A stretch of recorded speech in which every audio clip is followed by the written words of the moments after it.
Our next guest will always be credited by me for helping me decrease my phobia of snakes, but she also helps folks with more than just phobias. For instance, she helps athletes with more on how she can help these athletes, especially golfers. Let's welcome back Calliope Barlas. Good morning, Calliope. Good morning, Natalie. I will say golf. This is kind of what got you into your whole world of helping people with their phobias. And of course, it starts with helping golfers. Explain a little bit. Well, when I first met my coach, I didn't grow up with the game. And I started in my 20s. Really? And I met a man named Chuck Hogan, and he taught me nothing about the skill of the game, but instead he taught me how to think successfully, which means see your target. And the more vivid it is, the more of a chance to actually get your ball to it. I will say, well, what is the saying in golf? Your toughest competition is the one in between your ears? That's right, because you know, you look at all these professional golfers, so many of them have the skill. They're so talented. And in the end, it's really what goes on inside their head that makes the difference. Okay, so let's talk about some people who maybe aren't that talented when it comes to skills. I'll throw myself under the bus. I haven't played in a while. Where do you start? People want to, decrease their score. What are some of those tips? First is to create a routine, because every single pro golfer has a routine. They look at the ball, look at the target before they even take the shot. And a lot of the time they're imagining how it's going to fly, how they're going to feel when that sweet spot, and how the ball is actually going to sound when they strike it through the ball.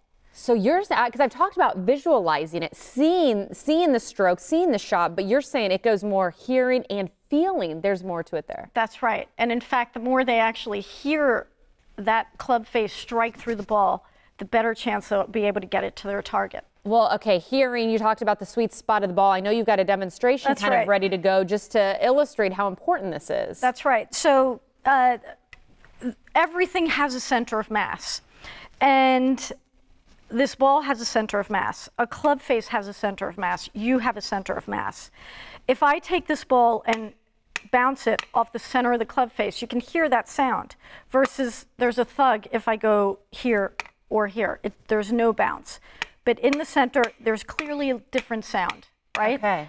And so the whole point is, when someone golfs, and this isn't talked about very often, but when you're looking at the ball before striking through it, most people look on top or ahead of the ball. I would say I was taught to look ahead of the ball. Right, okay. Maybe that's half my problem. But the club face is actually striking through the center of the ball. Okay. So you want your eye to be there, right at the center of the back of the ball, so that it gives a destination for your club face to actually strike through.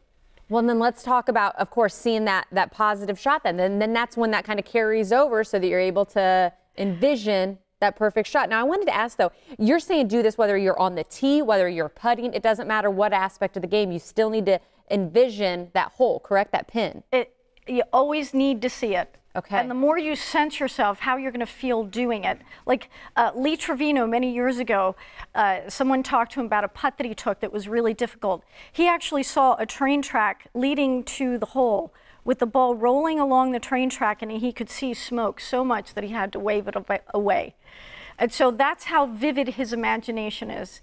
And the more we imagine our shot, the greater our chance to actually land our target. Now, of course, you've been heavy on the golf talk, and you even have a book in the golf world. Can you use this technique with other sports? Can other athletes use this and, of course, incorporate it into everyday life? Absolutely. I mean, everything that you imagine in your life just may come true, right? They say, be careful what you ask for, because the truth is, the more you see it happening, every invention was created by a single thought first. We know to put stuff in our hair here in Florida, and we've created hairsprays and hair dryers and flat irons to accommodate for that, right? Yeah, mine's questionable some days. Somewhat. It's a challenge, but what do you do? But fortunately, someone thought we need these products, and it right? happened. And it happened. So the more we see ourselves being successful, specifically thinking about how we're going to look like, feel like, and sound like. Because if I were to sit here and think, oh my goodness, I'm probably going to sound really boring on the Morning Blend show.